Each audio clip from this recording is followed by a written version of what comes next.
Good morning, everyone. Happy Friday. I'm extra excited today because today is a teacher work day. If you're new here, my name is Katie and I am a third year first grade teacher, and I'm so glad you're watching this video.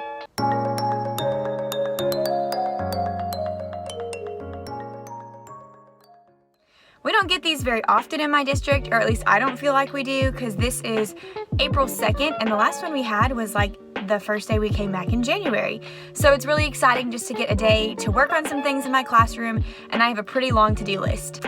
I started off my day by getting my free Dunkin' coffee on my way in, and I'm here and it's just now 7:30, which is the exact time I'm supposed to arrive, but it feels really weird because I usually get here at like 6:45, so I feel super late, but I'm not. One of the things on my to-do list today is to make sub plans because I'm going to be out 2 days next week. So that's what today's video is about. I decided I would take you guys along with me while I plan for a sub. I decided to go ahead and do the intro in my car because my to-do list is super long and my sub plans is just like a part of it.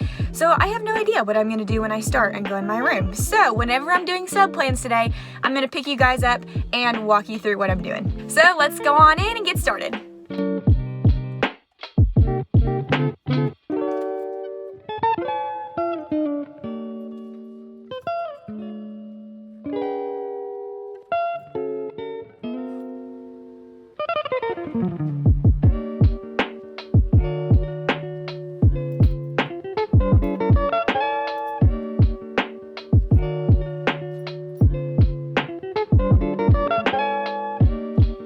Okay, so I did a couple other things on my to-do list and now I think I'm ready to start tackling my sub plans. The first thing I do is look through my sub binder and make sure that everything is still in place from the last time I had a sub.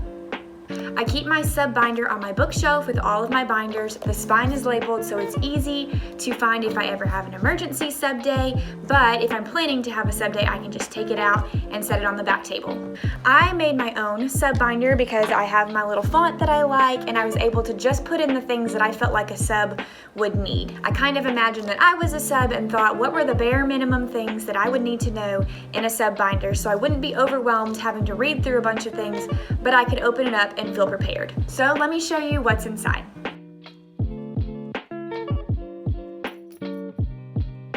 First, on the inside cover, I always have a copy of my sub plans, and then I also have a copy of my class list. Next to that, I have a thank you note for the sub that gives them information about the binder and what's inside, and thanks them for coming and watching my kiddos for the day. When you turn the page, you're going to find a daily schedule outline, so they have that handy and they can look through that first thing and kind of get a feel for when are my planning breaks and what are we going to be doing first during the day.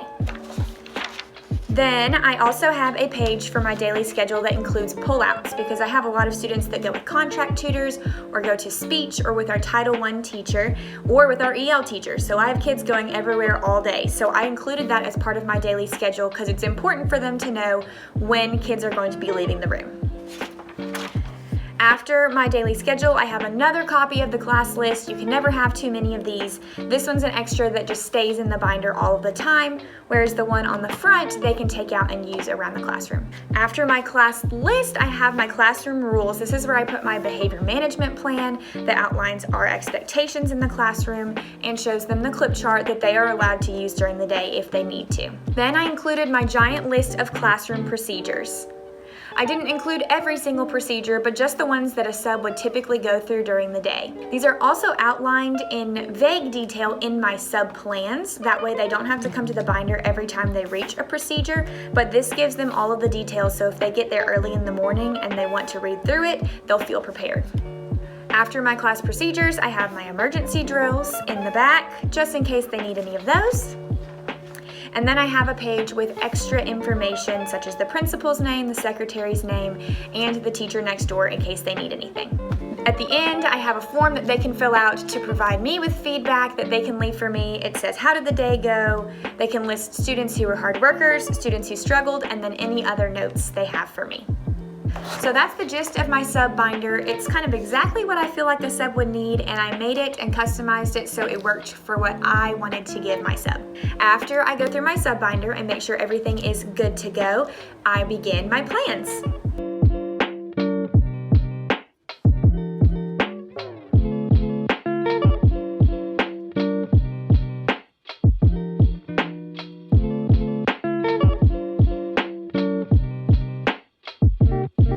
These are district pacing guide and my plans that I have for the week leading up to the days I'm going to have the sub, and I kind of sit down and map out the whole day using my sub plan template. Before I start filling them out for the 2 days I'm going to be gone, let me show you kind of what my sub plan template looks like. So I always put the date at the top. This one I took out student names and teacher names, so where you see the X's, that's where I put the names in. My first box is just all the important things to know. Most of these are in the sub binder as well, but I feel like it's important to put right at the top just in case all they do is go straight to the plans. So I put all those things in here. Then I use this table to kind of outline my day, and I bold everything so it's easy for them to see, oh, here's what we do when we enter the room, here's what we do for morning work, for attendance, and I just kind of walk through the entire day's schedule. I also put in some classroom procedures, like restroom break in here, so it's easy for them to see right when they're carrying around their plans and they don't have to always refer back to the binder. But it goes by subject and it gives them the time and any important information that they need to know for that specific thing. There we go. Reading group, restroom break, small group, lunch with lunch procedures, intervention time, PE, math, and then dismissal, all the things they need to know for dismissal. And then an extra place for notes at the bottom as well in case they don't see the feedback form on the binder. So that's kind of the format that I use. I made it on Google Docs so then I can just go in and make a copy of this document and fill in the updated plans for the specific day I'm going to be out, but the template always stays the same. As I'm working, I make lists on the side of things that I need to copy or things that I need to assign on Google Classroom for students to do. This process is definitely messy. I have sticky notes, teacher guides, workbooks, and things just everywhere, but it's where I get all of my thoughts onto my sub plans so I can outline what they have to do for the day.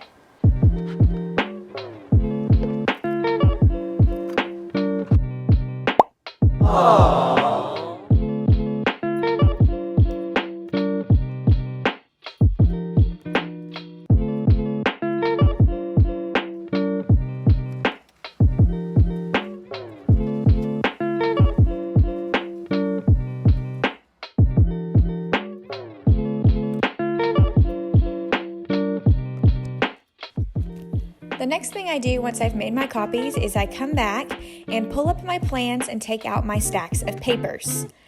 I'll scroll through my sub plans and go step by step and see which papers are needed throughout the day, and I make them into stacks and label them with sticky notes and then paper clip them or binder clip them together and put them in chronological order starting at the beginning of the day going all the way to the end of the day, and I stack them like I'm doing right here.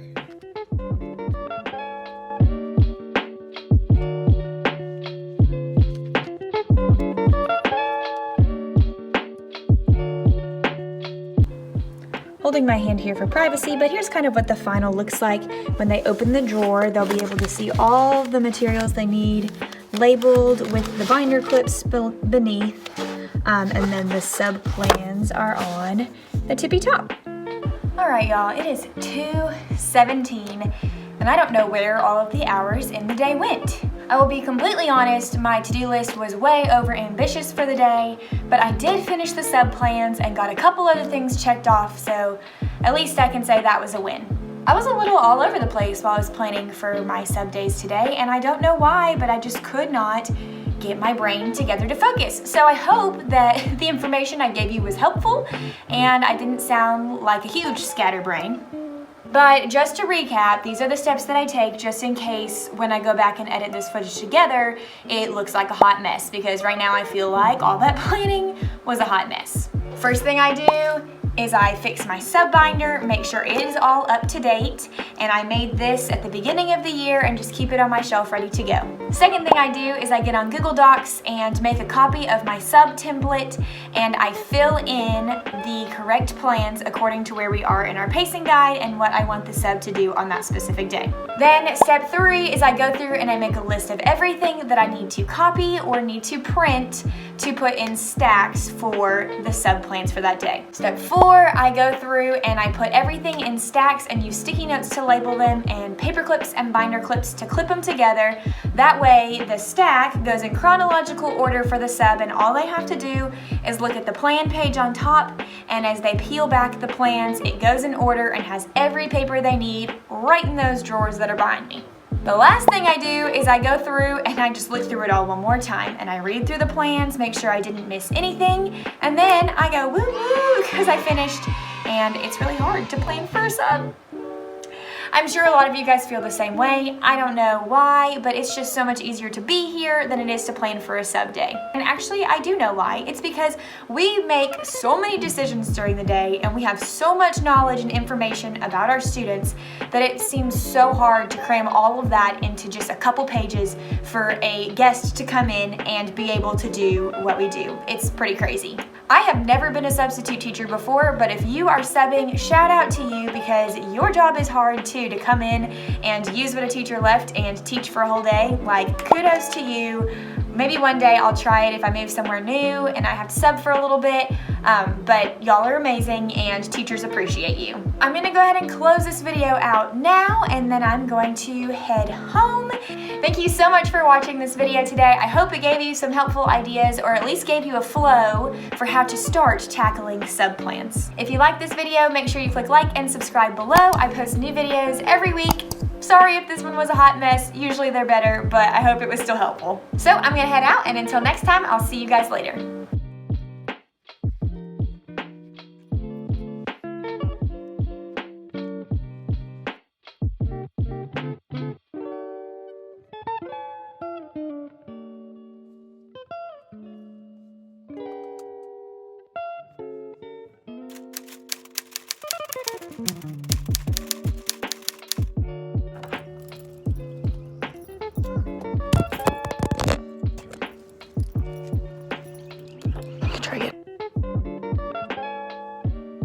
And then an extra place.